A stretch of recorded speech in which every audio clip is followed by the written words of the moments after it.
Have you ever driven through a small Arizona town after midnight when the desert is silent and the shadows seem to move on their own? Out here, beneath the endless stars, the darkness hides more than just rattlesnakes and coyotes. Some say the roads are haunted by things that never left, that the old mines whisper with voices of the lost, and that strange lights drift through the hills, calling out for someone to follow.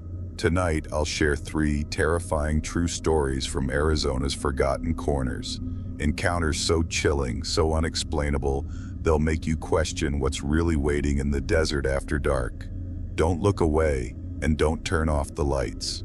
These stories will stay with you long after the last word is spoken.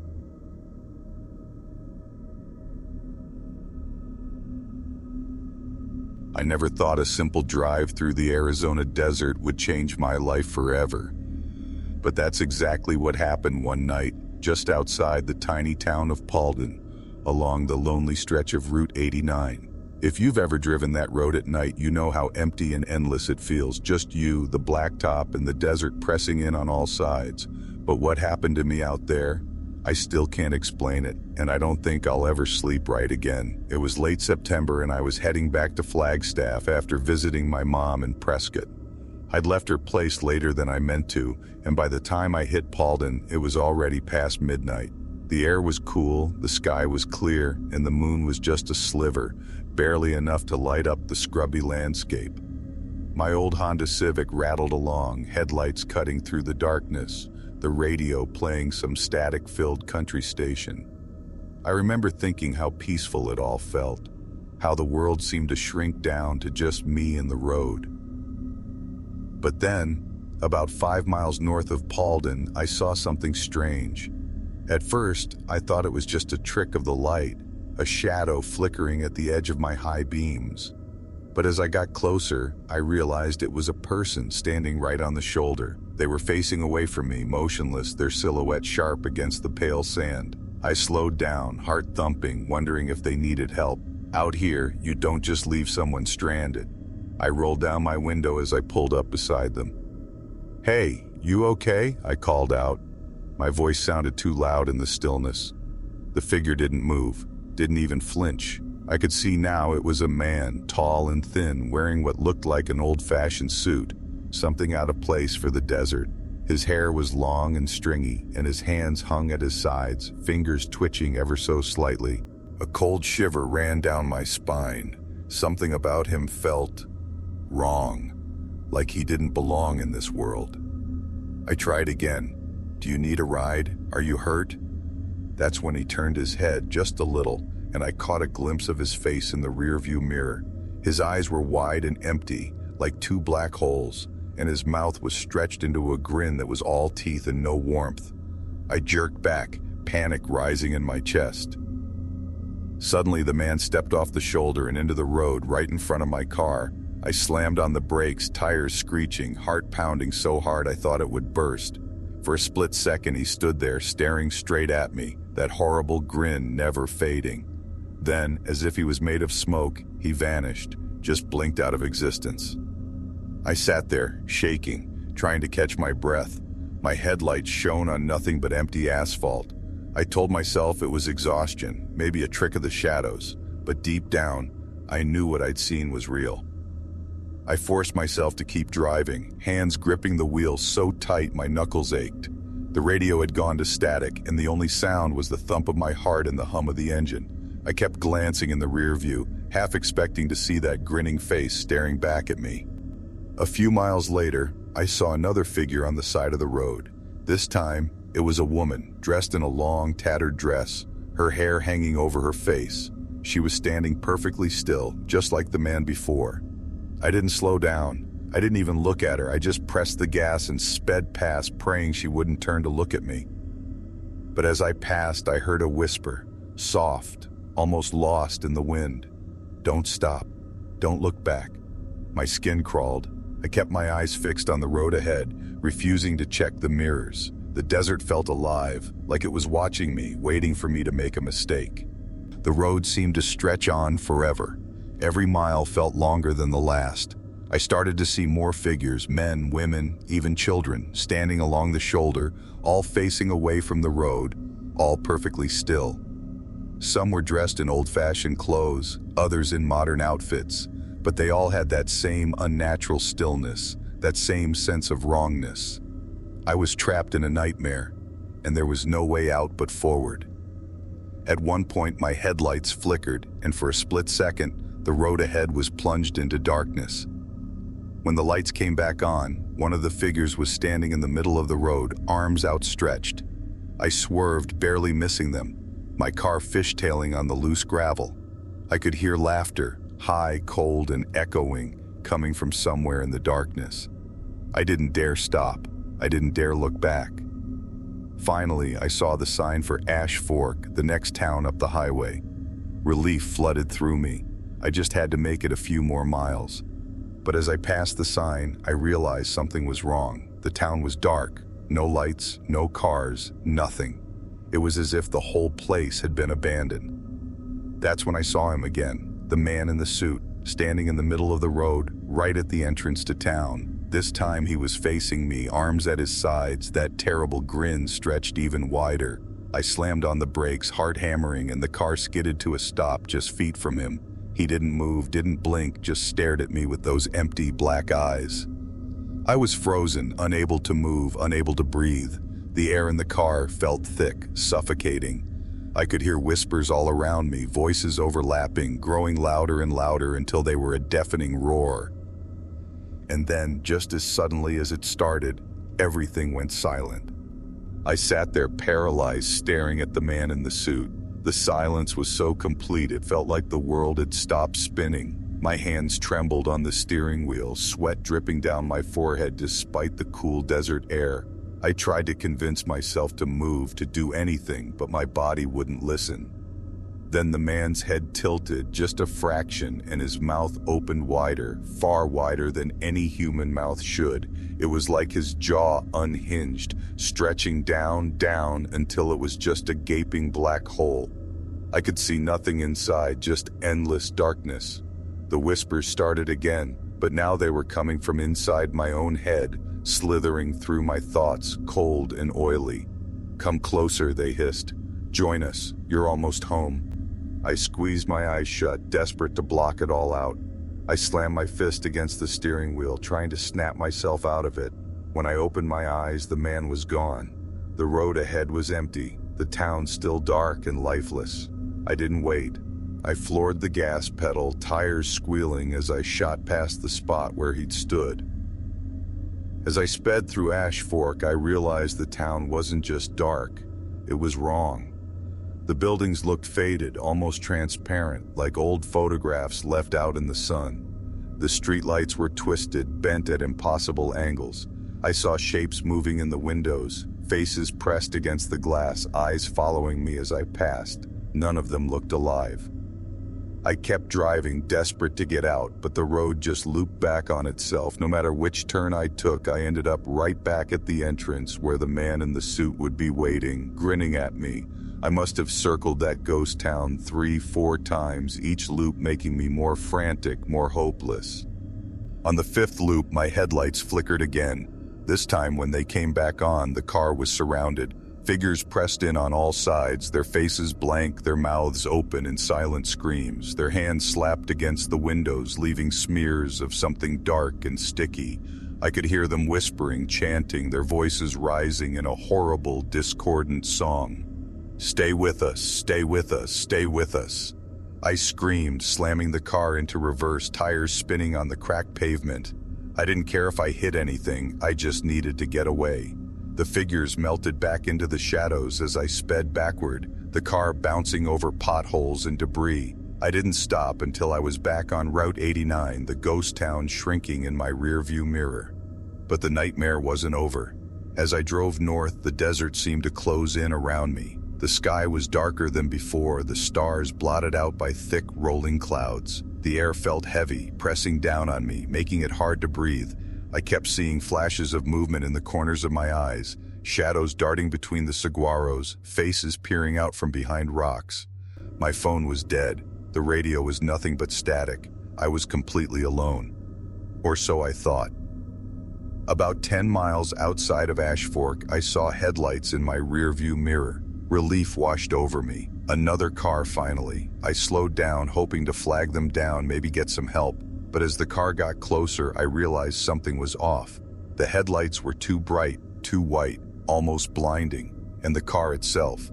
It was old, ancient, like something out of the 1940s, its chrome gleaming in the unnatural light.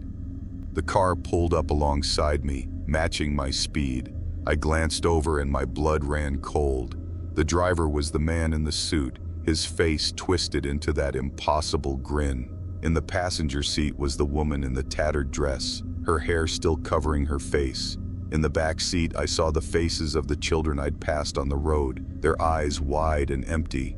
The man leaned out his window, his mouth moving, but I couldn't hear the words. All I could hear was that horrible whisper, echoing in my mind. "Come with us. It's your turn." I slammed on the brakes, letting the ghostly car surge ahead. It didn't slow down. It just kept going, eventually fading into the darkness. I sat there, shaking, tears streaming down my face. I didn't know what to do. I just wanted to go home. I forced myself to keep driving, refusing to stop for anything. The rest of the night passed in a blur of fear and exhaustion. I didn't see any more figures, didn't hear any more whispers, but the feeling of being watched never left me. When I finally reached Flagstaff, the sun was just starting to rise. The world looked normal again. Cars on the road, people going about their lives, but I knew I'd never be the same. For weeks after, I had nightmares, dreams of endless roads, ghost towns, and grinning shadows. Sometimes late at night, I'd catch a glimpse of a figure standing at the edge of my headlights, just watching, waiting. I tried to tell myself it was all in my head, just a trick of exhaustion and fear. But deep down, I know the truth. There's something out there on Route 89, something that waits in the darkness for lost travelers. And if you ever find yourself driving that road at night, whatever you do, don't stop, don't look back. And if you see a man in a suit grinning at you from the shadows, just keep driving. Because some roads in Arizona don't ever want to let you go.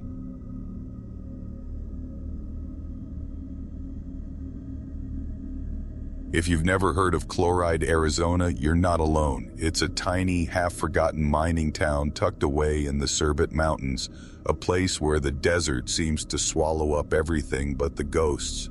I never believed in any of that. Ghosts, hauntings, desert legends, until the night I saw the lights. Now I can't even close my eyes without hearing the whispers. It started as a dare. My friend Tyler and I were both students at Mojave Community College, bored out of our minds one Friday night. We'd heard stories about chloride from some of the locals, how the old mines were haunted, how strange lights would float through the hills after midnight, how people sometimes went missing and were never found. Tyler, always the skeptic, laughed it off. "It's just old-timers trying to scare us," he said. "Let's go see for ourselves." So, we loaded up his beat-up Jeep with snacks, flashlights, and a couple of cheap walkie-talkies and headed out into the desert. The drive was long and lonely, the road winding through scrub and rock, the sky so clear you could see every star. By the time we reached Chloride, it was almost 11:30. The town was dead quiet, just a handful of old buildings, a faded general store, and a scattering of trailers. Most of the windows were dark, but a few glowed with the blue light of late-night TV. We parked near the old post office and got out. The air was cool, and the only sound was the crunch of gravel under our boots. Tyler grinned at me, trying to act tough. "Ready to go ghost hunting?" he whispered, his voice echoing off the empty buildings. We started walking toward the hills, following a narrow dirt path that led up to the abandoned mines. The moon was bright enough to see by, but the shadows seemed to move and shift as we walked. Every so often I'd hear a rustle in the brush or the distant yip of a coyote, and my nerves would jangle. Tyler kept cracking jokes, but I could tell he was getting spooked too. About a mile up the trail, we reached the first mine entrance, a gaping black hole in the side of the hill ringed with rusted metal and old warning signs. "Danger! Keep out!" one of them read, the paint faded and peeling. Tyler shined his flashlight into the darkness, but the beam barely penetrated. "Creepy," he said, but his voice was shaky. We didn't go inside. Instead, we kept walking, following the trail higher into the hills. That's when we saw the first light. It was just a faint glow at first, like a lantern bobbing in the distance. I thought maybe it was another group of kids, or maybe a miner's lamp left behind.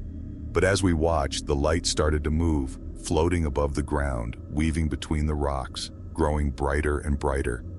Tyler nudged me. "You seeing this?" he whispered. I nodded, my mouth suddenly dry. The light was getting closer, and now I could see there were more of them. 3, maybe 4, drifting silently through the brush. They weren't flashlights, they weren't lanterns. They were something else. The colors shifted and shimmered, blue and green and white, like will-o'-the-wisps from some old fairy tale. We ducked behind a boulder, hearts pounding, and watched as the lights floated past us, heading toward the mine entrance. As they passed, I heard something, a faint whisper, like someone speaking just out of earshot. I couldn't make out the words, but the sound made my skin crawl. Tyler looked at me, his face pale. "Let's get out of here," he said, his bravado gone. We started back down the trail, moving as quietly as we could, but the lights weren't done with us. As we walked, they changed direction, drifting after us, picking up speed. The whispers grew louder, swirling around us, filling the air with a cold electric charge. I could feel the hair on my arms standing up, my heart hammering in my chest. We broke into a run, stumbling over rocks and roots, the lights chasing us down the hill. The whispers turned into voices, dozens of them, all speaking at once, their words overlapping and echoing in my head. "Stay, stay, stay," they chanted, their voices rising and falling like the wind. We reached the edge of town, gasping for breath, and looked back. The lights had stopped at the edge of the hills, hovering in a tight cluster, their glow pulsing like a heartbeat. The whispers faded, replaced by a heavy, suffocating silence. We didn't say a word as we climbed into the Jeep and sped away, the town of Chloride shrinking in the rearview mirror. I thought it was over. I thought we'd escaped. But I was wrong.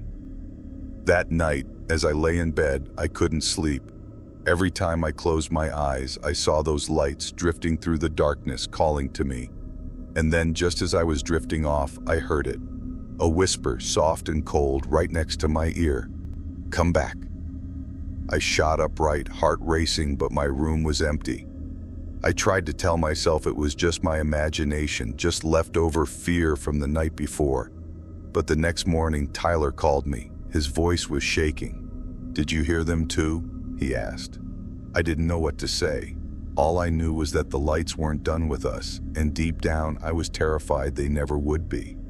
The next few days were a blur of anxiety and sleepless nights. Tyler and I tried to act normal, but we both knew something had followed us back from those hills. Every night, the whispers returned, sometimes soft, sometimes so loud I'd wake up gasping, convinced someone was standing right over me. I started seeing flashes of light in the corners of my eyes, even during the day. Tyler said the same thing was happening to him. We tried to talk about it, to make sense of what we'd seen. Tyler kept insisting it was just our minds playing tricks, but I could hear the fear in his voice. "Maybe we breathed in something weird near the mines," he said. "Some kind of gas or mold. That could mess with your head, right?" But I knew it wasn't that. The lights were real. The voices were real.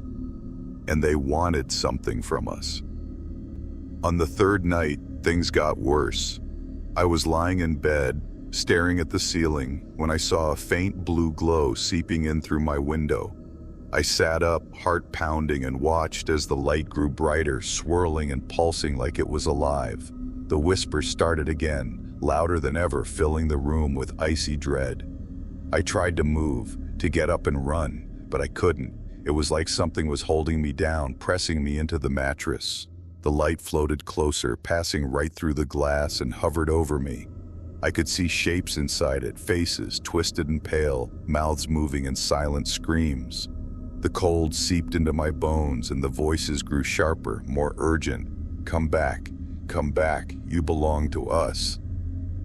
I don't know how long I lay there, paralyzed by fear. Eventually the light faded and the pressure lifted. I sat up, shaking, drenched in sweat. I knew I couldn't stay in that room another night. The next morning, I called Tyler. He sounded worse than ever. "They came to my place last night," he whispered. "I saw them, man. They were inside. I think they want us to go back." We met up at a diner in Kingman, both of us looking like we hadn't slept in days. We talked in hushed voices, afraid someone might overhear. Tyler had done some research. He'd found old newspaper clippings about the mines, stories about miners who'd vanished, about strange lights and voices in the hills. "They say the mines are cursed," he said, "that the spirits of the dead miners are trapped there, looking for someone to take their place." I didn't want to believe it, but I couldn't deny what was happening to us. We decided we had to go back to Chloride, to the mines, and try to end whatever we'd started. That night, we drove out to Chloride again, the desert even darker and more silent than before. The town was deserted, not a single light in any window. We parked near the same trail and started walking, flashlights trembling in our hands. The air felt heavy, charged with electricity, and every step felt like it was taking us deeper into another world. As we reached the mine entrance, the lights appeared, dozens of them, swirling and dancing in the darkness.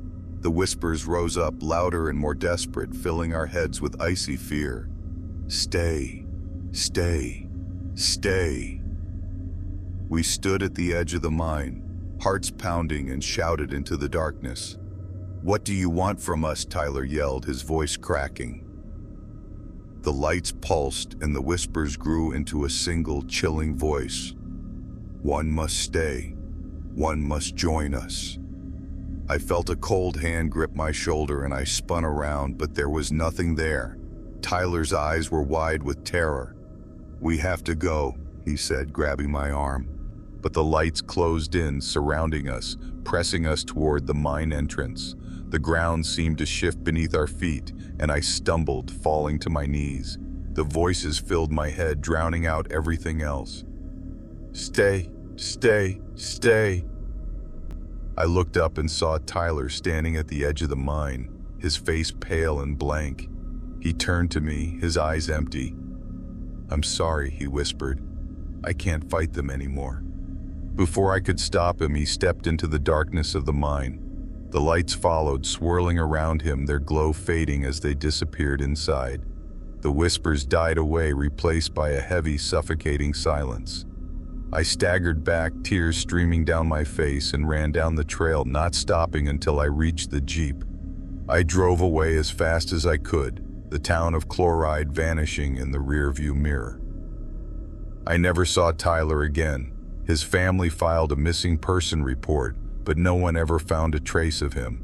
Sometimes, late at night, I see a faint blue glow on the horizon drifting through the hills, and I hear the whispers calling to me, reminding me that I left a friend behind.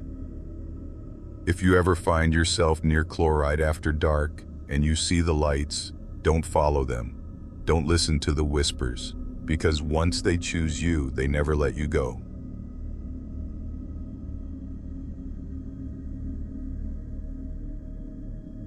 If you've ever driven through Superior, Arizona, you know it's the kind of place that feels stuck in time. Old mining shacks, rusted trucks, and the looming shadow of the copper mines that once made the town famous. My family moved there when I was 12, and I hated every second of it. But nothing could have prepared me for what happened the night I met the lost boy. It was the summer of 2011, and the desert heat was relentless. My parents had just bought a rundown house on the edge of town, right where the dirt roads start to climb into the hills.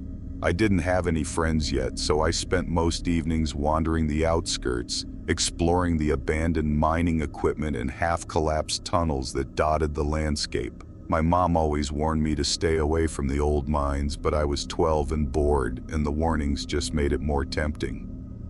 One evening, just as the sun was setting and the sky was turning that deep bruised purple, I heard something strange. I was sitting on a boulder near the entrance to one of the oldest shafts, kicking at the dust, when I heard a voice, soft, almost like a song, coming from inside the mine. At first I thought it was the wind, but then I heard it again. It was a child's voice echoing up from the darkness. "Hello? Is someone there?" I called, my voice trembling a little. The singing stopped. For a moment there was only silence. Then a boy stepped out of the shadows. He looked about my age, maybe a little younger, with pale skin and dark hair that hung in his eyes. He wore old-fashioned clothes, overalls, and a button-up shirt, both covered in dust. He didn't look scared or lost. In fact, he smiled at me, but there was something off about it. His eyes were too bright, almost glowing in the fading light. "Hi," he said. "Are you here to play?" I hesitated, glancing back at the road. I knew I should leave, but something about him made it hard to move. "What's your name?" I asked. He tilted his head as if trying to remember. "They used to call me Tommy," he said, "but I don't remember much else." I asked where he lived, but he just shrugged. "I live here now, in the mines. It's not so bad. There's lots of friends down there." A cold chill ran through me, even though the air was still warm. I tried to laugh it off. "You mean other kids?" He nodded, but his smile faded. "They don't come out much. They're scared of the dark, but I'm not. I like it down there." I should have left right then, but I was curious and honestly a little lonely. I asked if he wanted to come back to my house, maybe play video games or something. He shook his head. "I can't leave, not until someone takes my place." The words hit me like a punch to the gut. I stared at him, not sure if he was joking, but his face was deadly serious. Suddenly, the air around us grew colder. The shadows seemed to stretch and twist, reaching out from the mouth of the mine. Tommy stepped closer, his eyes locked on mine. "Will you come with me?" he whispered. "It's not so bad. You get used to the dark." I stumbled back, heart pounding. "No, I have to go. My mom's waiting for me." He didn't move, but his smile returned, wider this time, showing too many teeth. "Maybe tomorrow then. I'll be waiting." I ran all the way home, not daring to look back. That night, I barely slept. Every time I closed my eyes, I saw Tommy's glowing eyes and that impossible smile. I tried to tell myself it was just a weird dream, or maybe a prank by some local kid, but deep down I knew it was real. The next day I tried to avoid the mines, but the whole town felt different. People seemed tense, whispering about strange noises and missing pets. My mom told me to stay inside after dark, but I couldn't shake the feeling that someone or something was watching me. That evening, just as the sun dipped below the hills, I heard the singing again. This time it was closer, drifting through my open window. I froze, listening as the voice grew louder, more insistent. Come out, wherever you are." I slammed the window shut and pulled the curtains, but the singing didn't stop. It echoed through the house, bouncing off the walls, filling every room with that eerie, childlike melody. My parents didn't seem to hear it. When I asked if they noticed anything strange, they just looked at me like I was crazy. I spent the night huddled under my blankets, praying for morning. But when the sun finally rose, I found muddy footprints leading from my window to the front door. Small, barefoot prints, dusted with red copper dust. I knew then that Tommy wasn't just a lost boy. He was something else, and he wanted me to join him in the dark. The next day, I tried to act normal, but I couldn't shake the feeling that Tommy was still out there waiting for me. Every time I passed a window, I half expected to see his pale face staring back at me from the shadows. I avoided the mines, avoided the hills, but the singing never really stopped. Sometimes I'd hear it faintly in the wind or echoing from the old pipes in our house. My parents still didn't notice anything strange, but I could see the worry in their eyes. I was jumpy, barely eating, barely sleeping. That night, the singing started earlier. It was louder, closer, as if Tommy was standing right outside my window. I pressed my hands over my ears, but the melody wormed its way into my head, growing sharper, more urgent. Come out, wherever you are." I couldn't take it anymore. I grabbed a flashlight and slipped out the back door, drawn toward the sound like a moth to a flame. The desert was cold and silent, the sky full of stars. I followed the singing through the scrub and rocks, my feet moving on their own. Before I knew it, I was standing at the mouth of the old mine, the same one where I'd first met Tommy. He was waiting for me just inside the entrance, his eyes glowing in the darkness. "You came," he whispered, his voice echoing off the stone walls. "I knew you would." I tried to back away, but my legs wouldn't move. The air was thick and heavy, filled with the smell of earth and rust. Tommy stepped closer, reaching out a hand. "It's not so bad down here," he said. "You get used to the dark. You get used to the voices." I shined my flashlight at him, but the beam seemed to bend around his body, swallowed by the shadows. Behind him, I saw other shapes, children, dozens of them, their faces pale and hollow, their eyes empty. They watched me in silence, their mouths moving in time with the song. "Why me?" I managed to choke out, my voice barely a whisper. Tommy's smile faded. "Someone always has to stay. That's the rule. The mines are hungry. They remember everyone who's ever been lost down here. If you come in, you can't leave, unless someone takes your place." I felt tears sting my eyes. "I don't want to stay, I just want to go home." He nodded almost sadly. "I didn't want to stay either, but I've been here a long time. I can't leave until someone else takes my place. Please, I'm so tired."